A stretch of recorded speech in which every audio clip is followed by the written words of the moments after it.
thank you, and particularly Keith, for inviting me here today.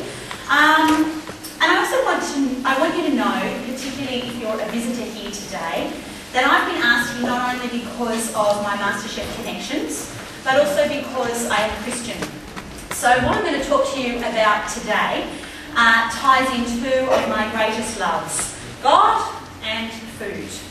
And my hope is that you've actually been made aware of that fact already, and that you're not here under false pretenses. That's really important to me. But let's start by talking about food. I have a very vivid memory from my childhood that I want to share with you. Picture this.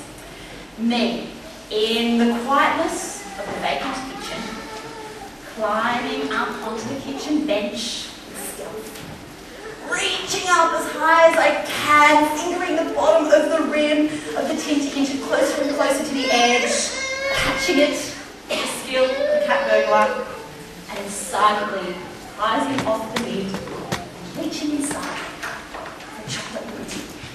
I was a girl of the 80s. And then sprung. After all these months, my mother has finally called me an out. And what was my response when Mum rightfully asked me what on earth I was doing? But I really wanted one. Yes, you see, my cravings for chocolate began a long, long time ago. And as you can see from what I made today, chocolate remains a favourite ingredient. Sometimes too much of a favourite.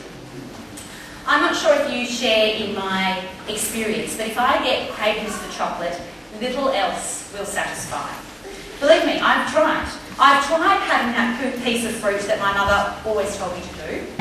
I've tried having a chocolate-flavoured Weight Watchers low-fat ice cream instead. I've even tried going for a walk to get those endorphins moving and to distract me from wanting the chocolate. But in all honesty, nothing truly satisfies those cravings like a big hit of rich chocolate. So you can imagine my wonderment when in the first week of filming Masterchef, they bring out a giant, and I mean giant, plate of couverture chocolate. Now, couverture chocolate, for those of you who aren't aware, is actually a very high quality chocolate, sometimes costing up to $80 a kilo, which is what we were using on set. Very good. It has a very high percentage of cocoa butter and cocoa solids, and that's what gives it a beautifully silky flavour and texture in your mouth. The really sad thing about couverture chocolate is that once you've eaten it, no other chocolate quite matches up.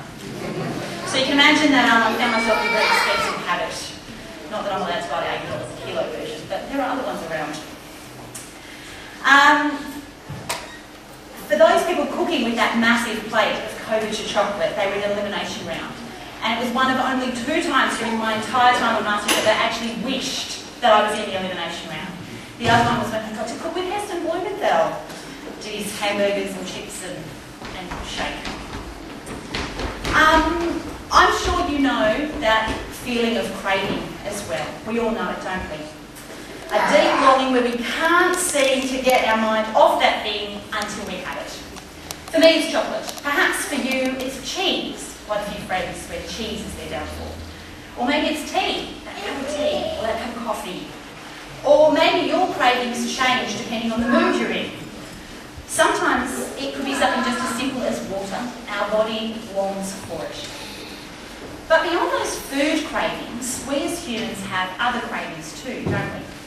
I don't know about you, but there are lots of things that I long for.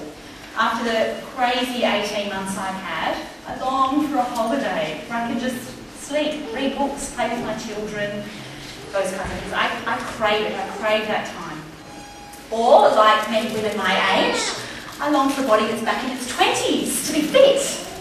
Sadly, it doesn't actually, that craving doesn't last long enough to be talking about it. And it doesn't actually match very well with my chocolate craving, so anyway. At times I catch myself longing for financial freedom, craving the day when I don't have to think about money anymore, where I know that my future is secure. While I was living in the Masterchef house, I noticed that I didn't actually really crave much in the way of food, unlike anything I'd ever experienced before. I had the most amazing produce at my fingertips almost every day. So there was nothing to crave for. If we wanted it, we had it. But what I did crave was my family. I missed them terribly. I craved the long conversations with my husband, the cuddles and kisses with my kids, the reading of bedtime stories, even just the mundane activities like making lunchboxes. I've never craved that before. And if you happen to see the episode where my family came to visit, there was a very short clip of it earlier on, you could see from my face the relief that comes when a craving like that is satisfied. I lost all sense of where I was when they walked into the kitchen, and I just ran to them, bawling my eyes out. The normal protocol was for the visitors to walk down the front of the kitchen and meet us there. Forget that, I was down the back cuddling them. Because the thing I had been craving so much had just walked into the kitchen. Now, as I mentioned earlier, I did actually see my family every 2 to 3 weeks. However, they deliberately skipped the visit just prior to that one, so that I could experience, like everybody else, that longing for my family. Cruel, but, you know, make good TV. And of course, there are countless more things in life which people long for.